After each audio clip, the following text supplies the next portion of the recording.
Hello everyone and thank you for clicking. After the last minute cancellation of Ironman California a couple of weeks back, hopefully we have all had enough time to dry our tears, watch Jan Frodeno eat donuts in a Hawaiian shirt and get excited all over again to watch Gustav Iden take on his first full Ironman. Lionel Sanders and Justin Metzler would also make the trip from California to Florida and would be joined by Cam Worth and Robert Callin, both of whom are capable of shaking up the race with their biking abilities. The swim course would be a simple 2-loop out and back course, however that's where the simplicity stopped, with strong currents and chop making the water look pretty unsteady. Through the first 10 minutes, and Luis Ode of Brazil was leading the main pack, with the gold cap of Eden and the white of Worth tucked in nicely behind. A few minutes back you can also see the lime green of Sanders fighting to stay in the lead pack, with Metzler and Callin in there too. With the start list lacking another strong swim biker like a Frodeno, Canute or Appleton, Eden likely had little to gain from pushing the swim pace on the front of the pack.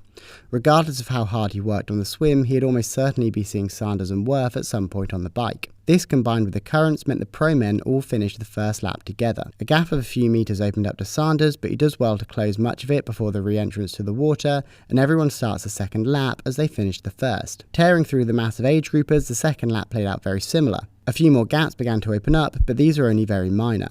Callin led out of the water, but with only a negligible gap, Metzler 4 seconds back, Eden 9, Worth 12 and Sanders 19. Eden glides through T1, taking the lead from Callin and gaining an extra 20 seconds on Worth and Sanders, putting himself in a great spot to latch on to the inevitable Worth-Sanders train. 20 minutes into the bike and Sanders has put himself on the front in a move that was in complete contrast to Ironman Chattanooga, where we saw Sanders ignore the race dynamics and let Skipper and Long ride up the road. As with the swim, Eden was tucked in nicely in second place, with Worth and Callin in third and fourth. Around the 50k mark, Worth moves on to the front of this lead group of 4. He ups the pace by a couple of kilometres an hour and he just sits on the front, so perhaps just part of his Ineos training plan. By the time the lead group cross the 52k time check, they have 5 minutes on Metzler and 11 minutes on everyone else.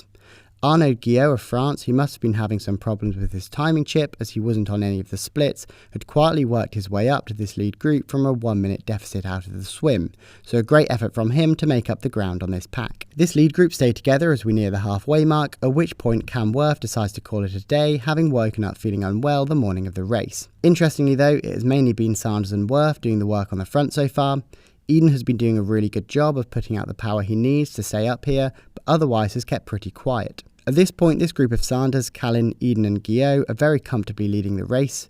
They've distanced themselves from the rest of the field by a long way, and everyone else is either isolated by themselves or in a much weaker bike pack. So I think Sanders particularly needs to start thinking about how he is going to put Eden under pressure. It's his first race over this distance, but we've all seen enough by now to know exactly what Eden is going to do if you come into T2 with him. Instead, we see Sanders and Callin continue to alternate on the front without any noticeable surges or attacks, through to the 115k mark and again through the 144 time check as well. The cameras were switching between the men's and women's race, so it's possible that Eden took a few turns on the front during the women's coverage, but it appeared to be exclusively Sanders and Callin setting the pace. I saw some people criticising Eden for this in the livestream comments, some people criticising Sanders, and some people praising Sanders for this. My view is that at the very least, Sanders needs to force Eden into taking his fair share of turns on the front. Ultimately, it's a race, and the name of the game in a full Ironman is to go as fast as you can for the least energy expenditure possible. There's no rule that says Eden needs to take his turns on the front in what is technically a non-drafting race,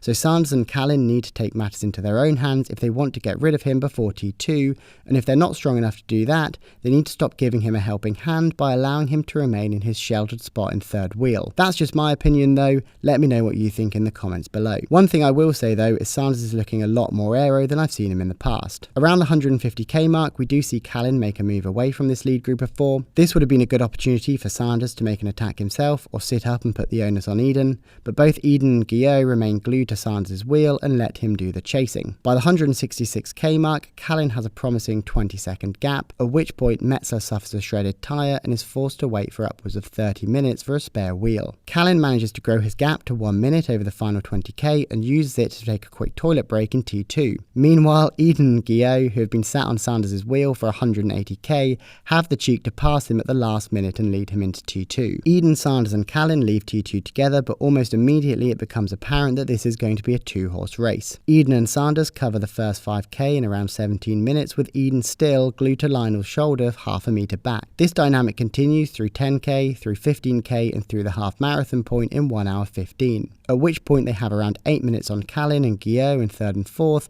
and over 30 minutes to Colin Norris in 5th. Eden looks like he's doing the run equivalent of soft pedalling. At this point I couldn't tell if he was holding back, ready for a surge, or starting to look a bit ropey. Around the 27k mark though we get our answer. For the first time a little gap begins to open as Sanders falls 4 seconds behind, and over the next 1.5k this gap grows to 40 seconds. Looking at the relative paces of Eden and Sanders, it appeared that it was Sanders slowing up by 15-20 seconds per kilometre, whilst Eden maintained the pace they were previously running at. From here the gap only continues to grow. Eden is maintaining that perfect run form of his and the pace to match, and by 35k he has almost 4 minutes on Sanders, who to his credit is still running well himself. Had Lionel put out this performance without Eden here, I think we'd all be commending him, so credit where credit is due to Sanders for pushing Eden so far into the run. At this point Eden has a healthy gap for the final 20 minutes and rounds out his marathon in 2:34 to take the win in his first Ironman. Sanders brings it home strongly too, in 2nd, 6 minutes back, Callan 3rd, Guillaume 4th and Norris 5th. Metzler deserves some credit too, finishing in 9th despite his bike problems with the 3rd fastest run time. As always, thank you very much for watching and I'll see you soon.